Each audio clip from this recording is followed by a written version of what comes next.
Morning students, welcome again to our new class. Yesterday we are studying the structure of pollen grain. Pollen grain has two layered structure. The outer layer is called axine and inner layer is called intine. Inner layer is made up of cellulose and pectin, while axine is made up of sporopollenin. Sporopollenin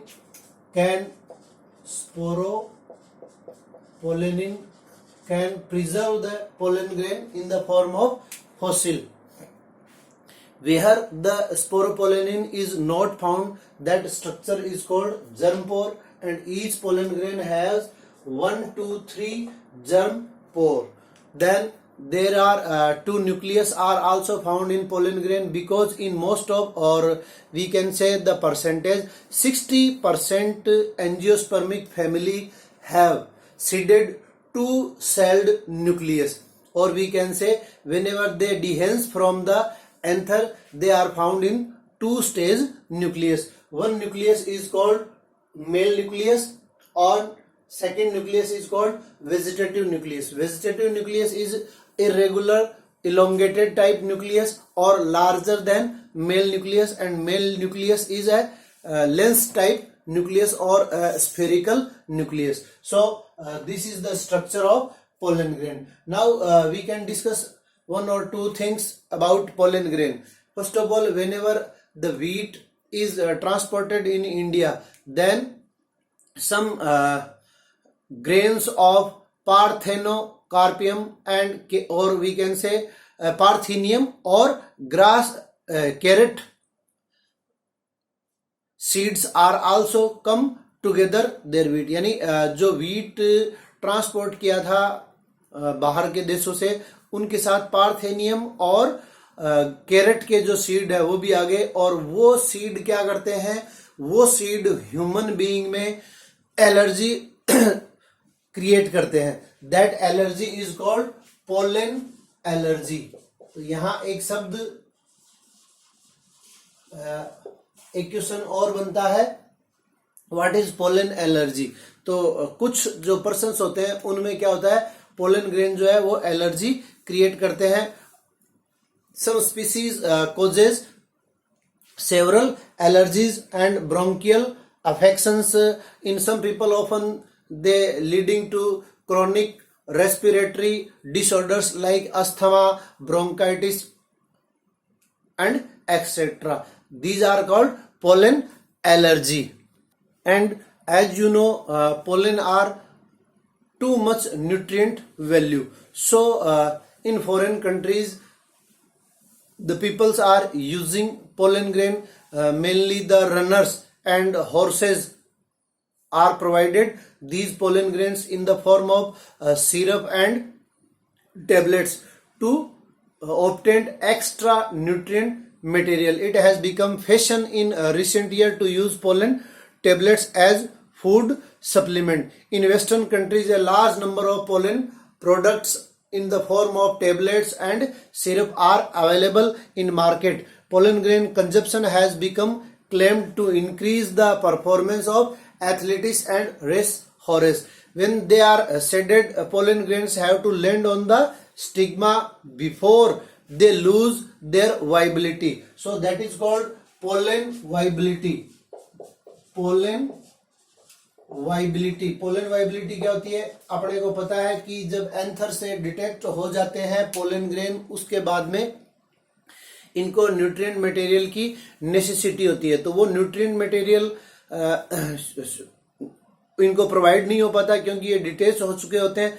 तो उनकी जो viability है वो viability कुछ time तक रहती है. तो ये अपने को ध्यान में रखना है. यहाँ पे भी 1 मार्क क्वेश्चन परफॉर्म होता है कि जो अपने ग्रासेस और ग्रेन्स होते हैं उनमें वाइबिलिटी जो है वो 30 डेज की होती है, जबकि अगर अपन बात करें रोजेसी, लेग्यूमिनेसी, इन फैमिलीज में ये वाइबिलिटी लंबे टाइम तक चलती है. ये 30 डेज नहीं है, सॉरी, ये 30 मिनट्स है. मीन्स अगर ये ग्रेन में अगर 30 मिनट तक ये स्टिग्मा तक रीच नहीं हो पाते हैं तो ये डिस्ट्रॉय हो जाते हैं. ठीक है. और जबकि रोजेसी, लेग्यूमिनेसी, सोलेनेसी इनकी अगर बात करें तो इनमें कुछ मंथ्स तक इनकी वाइबिलिटी रहती है। ठीक है। दूसरा, कंजर्वेशन की अगर बात करें तो जिस प्रकार से लिविंग बीइंग स्ट्रक्चर को हम स्टोर कर सकते हैं, किसमें, लिक्विड नाइट्रोजन में, तो यहाँ पोलन ग्रेन को भी लिक्विड नाइट्रोजन में कंजर्व कर सकते हैं। और आप लोगों को पता होगा, ये भी एक 1 मार्क क्वेश्चन बनता है कि जो नाइट्रोजन है वो लिक्विड फॉर्म में कब कन्वर्ट होती है, तो ये नाइट्रोजन जो है 196 डिग्री सेंटीग्रेड, -196 डिग्री सेंटीग्रेड पे नाइट्रोजन जो है वो लिक्विड फॉर्म में कन्वर्ट होती है। तो ये भी अपने को ध्यान में रखना है। अब मैं आपको जो ये पोलन ग्रेन है वो 2 न्यूक्लिएट स्टेज में कैसे कन्वर्ट होते हैं वो बता रहा हूं। देखिए, माइक्रोस्पोरोजेनेसिस, माइक्रोस्पोरोजेनेसिस के थ्रू क्या होता है, पोलन टेट्राड का फॉर्मेशन होता है। ये अपन ने पहले पढ़ लिया था। ठीक है। और टेट्राड का मीन्स 4 पोलन ग्रेन का फॉर्मेशन एक मियोसिस के द्वारा होता है। और ये जो वाल है, ये वाल किसकी बनी हुई है, ये आपको मैंने पहले भी बताया था, केलोज की। ठीक है। और जब ये वाल डीजनरेट हो जाती है तब ये क्या होगा, पोलन ग्रेन में कन्वर्ट हो जाएगा। ठीक है। कौन, माइक्रोस्पोर। ये क्या अपना, ये है microspore, microspore tetrad. Microspore tetrad जो है उसमें 4 पोलन ग्रेन है और इनके बीच में जो वाल है वो केलोज की बनी हुई वाल है। ये वाल डीजनरेट होने पे ये 4 या 4 पोलन ग्रेन्स जो है वो सेपरेट हो जाएंगे। अब ये 4 पोलन ग्रेन होंगे। अब इन 4 पोलन ग्रेन में क्या होगा, आपको मैंने बताया था, यहाँ स्मॉल वैक्यूल्स और बनेगी। और ये स्मॉल वैक्यूल्स धीरे धीरे क्या होगी, आपस में, ये न्यूक्लियस है इसका, और ये स्मॉल वैक्यूल जो है वो एक लार्ज वैक्यूल में कन्वर्ट हो जाएगी। और लार्ज वैक्यूल में कन्वर्ट होने के बाद में न्यूक्लियस जो है वो पेरिफेरल स्टेज पर ट्रांसफर हो जाएगा। पेरिफेरल स्टेज पे ट्रांसफर होने के बाद में क्या होगा, ये न्यूक्लियस 2 पार्ट्स में डिवाइड होगा। तो 2 पार्ट्स में जब न्यूक्लियस डिवाइड होगा तो यहां आप लोगों को पता है, पिछले साल अपन ने सेल डिवीजन पढ़ा था। यहां डिवीजन कौन सा होगा, यहां डिवीजन होगा माइटोसिस। माइटोसिस डिवीजन के थ्रू ये क्या करेंगे कि अब यहां आप लोगों को पता है सेल डिवीजन में क्रोमोसोम जो है वो शो होने स्टार्ट हो जाते हैं।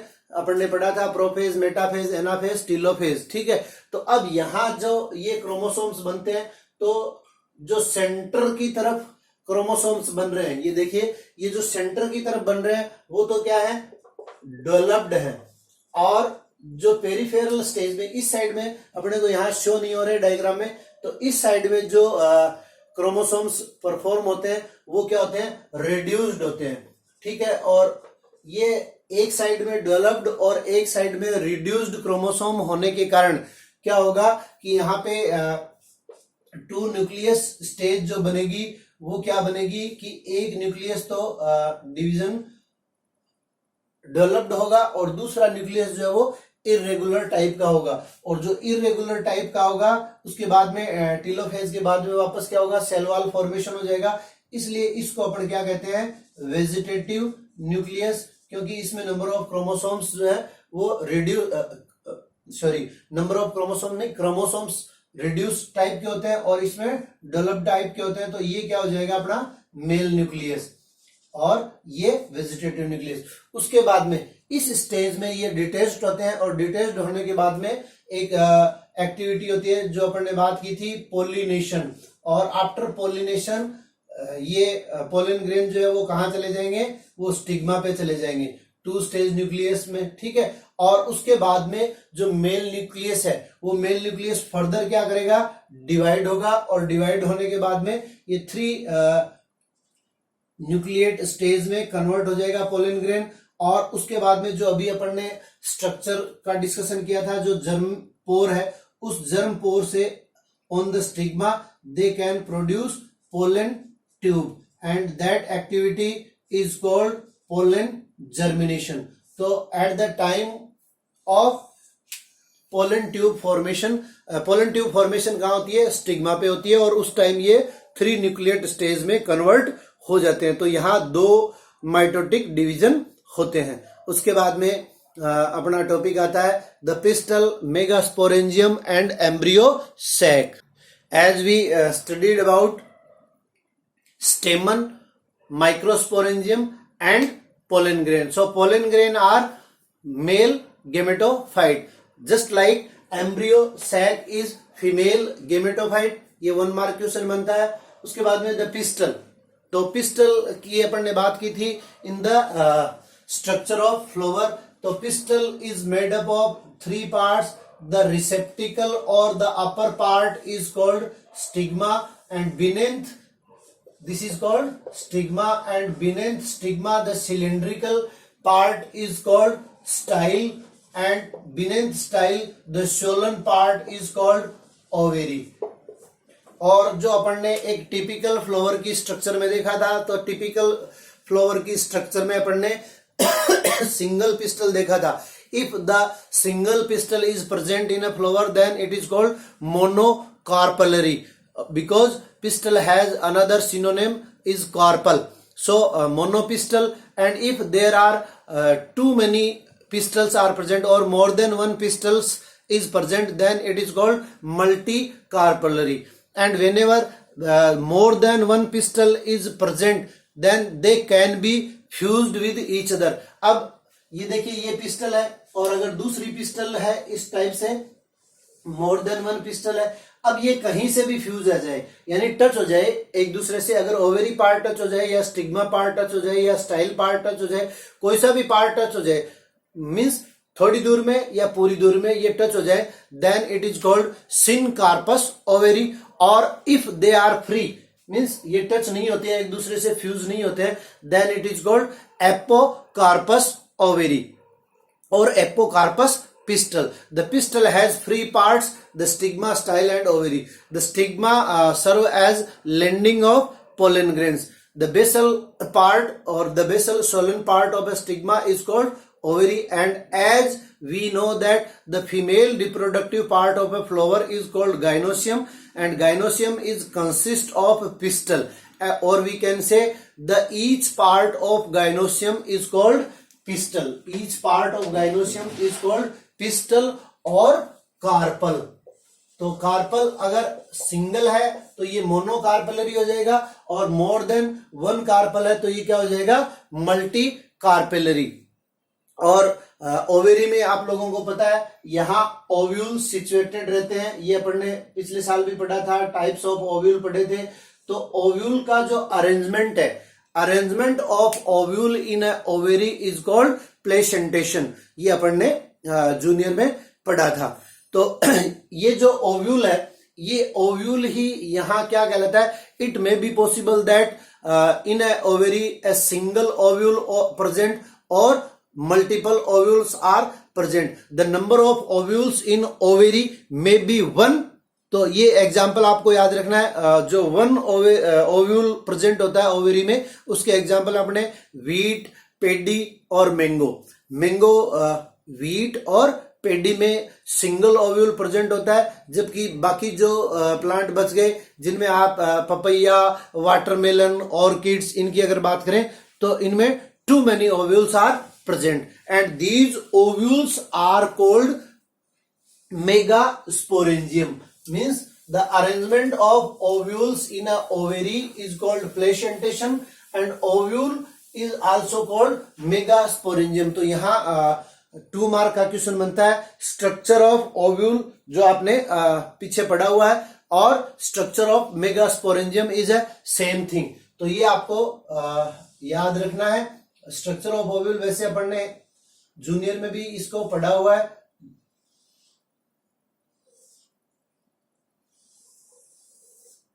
This is the structure of ovule in which this part is called embryo sac and embryo sac is female gametophyte or female gamete of a flower is called embryo sac. Megasporangium की अगर अपन बात करें तो megasporangium के अंदर ये जो embryo sac है, ये एम्ब्रियो सैक जो है वो 2 प्रोटेक्टिव लेयर के द्वारा कवर्ड रहता है and that is called integument first and integument second. And जैसे कि अपन ने फ्लोर में पढ़ा था पेडिकल, तो यहां पर ये पार्ट क्या कहलाएगा, funicle means the structure by which ovule is situated in a ovary is called funicle and integuments were attached to each other, that part is called hilum। यहाँ ये क्या हो रहा है, ये इंटेगुमेंट है और इस इंटेगुमेंट के साथ में ये फ्यूनिकल अटैच्ड है, तो इस पार्ट को अपन क्या कहते हैं, हाइलम। और जहां पर देखिए दोनों इंटेगुमेंट एक दूसरे से डिटेच्ड है, अलग अलग है, सेपरेट है, दैट इज कॉल्ड माइक्रोपाइल और we can say micropyle is the gateway of ovule. ये क्या है, इसका गेट है जहां से पोलन ट्यूब जो है वो एम्ब्रियो सैक के अंदर एंटर होती है। और the opposite part of micropyle is called chalaza, and the main important part of ovule is called nucellus, the part between embryo sac and integument is called nucellus। Now the main important activity is formation of female gamete, that is called megasporogenesis। The process of formation of megaspore from the megaspore mother cell, मैंने आपको बताया था, ये उसमें भी क्या होता है, MMC, यानी यहां पर जो माइक्रोस्पोरेंजियम थी, माइक्रोस्पोरेंजियम में भी इसको क्या कहते हैं, MMC। और sporogenous tissue is called MMC means microspore mother cell, and in megasporangium it is also called MMC means megaspore mother cell. Microsporangium में क्या हो जाएगा, माइक्रोस्पोर मदर सेल, और मेगास्पोरेंजियम में क्या हो जाएगा, megaspore mother cell. So ovules generally differentiated single megaspore. वहां पर क्या थे, अपन ने बात की थी कि माइक्रोस्पोर टेट्राड का फॉर्मेशन होता है, यहां पर क्या होगा, मेगास्पोर टेट्राड का फॉर्मेशन होगा, लेकिन 3 जो मेगास्पोर है वो डीजनरेट हो जाएंगे और सिंगल मेगास्पोर जो है वो एक्टिव रहेगा। इसलिए यहां पर एक सिंगल न्यूक्लियस का और एम्ब्रियो सैक का फॉर्मेशन होगा और फीमेल गेमेटोफाइट का फॉर्मेशन होगा। वहां पे 4 टेट्राड का फॉर्मेशन हो रहा था। तो ये बेसिक डिफरेंस है माइक्रोस्पोरोजेनेसिस एंड मेगास्पोरोजेनेसिस में। अब देखिए बेसिक डिफरेंस क्या है। तो अपन ने बात की थी, आप लोगों को याद होगा कि टेपिटम के इनर लेयर में, ये मान लीजिए 4th लेयर है माइक्रोस्पोरेंजियम की, तो माइक्रोस्पोरेंजियम की इनर मोस्ट लेयर क्या है, टेपिटम है।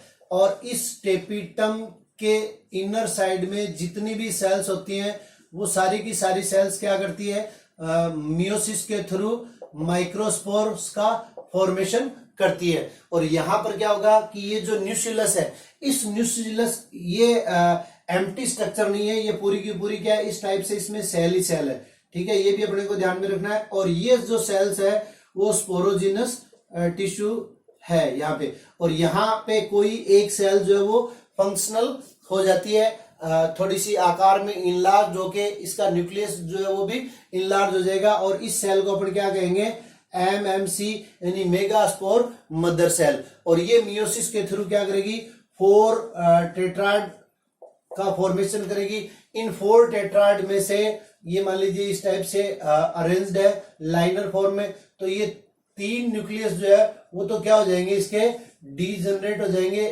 केवल एक सिंगल न्यूक्लियस जो है इसमें फंक्शनल रहेगा। तो इसको अपन क्या कहते हैं, मेगास्पोरोजेनेसिस। ठीक है, उसके बाद में अपना बचता है एम्ब्रियो सैक। तो एम्ब्रियो सैक ये जो फॉर्मेशन है एम्ब्रियो सैक, इसकी अगर अपन पर्टिकुलरली अलग से बात करें तो एम्ब्रियो सैक क्या होता है, आप लोग देखिए यहां क्या होगा, जो डेवलपमेंट ऑफ एम्ब्रियो सैक है उसके अंदर डेवलपमेंट ऑफ एम्ब्रियो सैक में क्या होगा कि इसका फॉर्मेशन किसके द्वारा हुआ है, मियोसिस के द्वारा। ठीक है, तो मियोसिस के द्वारा होगा तो इसकी प्लोइडी क्या हो जाएगी, इसकी प्लोइडी हो जाएगी सिंगल। अब ये न्यूक्लियस जो है, ये न्यूक्लियस माइटोटिक डिवीजन करेगा, माइटोटिक डिवीजन के कारण टू न्यूक्लियस, और फिर टू न्यूक्लियस जो है वो सेपरेट पोल्स पे चले जाते हैं, और सेपरेट पोल्स पे जाने के बाद में ये दो माइटोटिक डिवीजन और करते हैं, और दो माइटोटिक डिवीजन से क्या हो जाएगा, ये 8 न्यूक्लिएट स्ट्रक्चर बन जाएगी।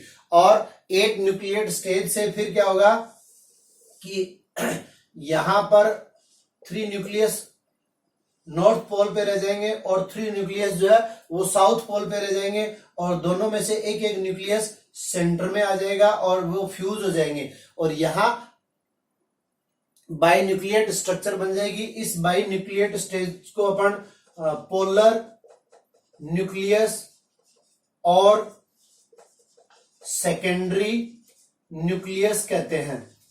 और यहां ये एग न्यूक्लियस है, एक न्यूक्लियस जो है वो एग न्यूक्लियस, और दो न्यूक्लियस जो है वो सिनर्जिड, और ये माइक्रोपाइल एंड की ओर है, और माइक्रोपाइल एंड से अपोजिट एंड में 3 न्यूक्लियस जो है वो क्या कहलाते हैं, एंटीपोडल न्यूक्लियस। तो यहां पर एम्ब्रियो सैक जो है उसमें देखिए 1 2 3 4 5 6 एंड 7, तो ये क्या हो गया 7 सेल। और न्यूक्लियस की बात करें तो क्या होता है 8 न्यूक्लियस, तो 7 सेल्ड एंड 8 न्यूक्लियड स्ट्रक्चर किसमें है, एम्ब्रियो सैक में है। तो 8 nucleus and 7 celled structure embryo sac का फॉर्मेशन होता है। और इन दोनों को मिलाकर अपन कह सकते हैं ये क्या बन गया, एग एपैरेटस बन गया। ये एग एपैरेटस और ये एंटीपोडल सेल्स और एंटीपोडल न्यूक्लियस। तो this is the structure of embryo sac. Now our next topic is pollination, which we studied in our next video. Till then, thank you.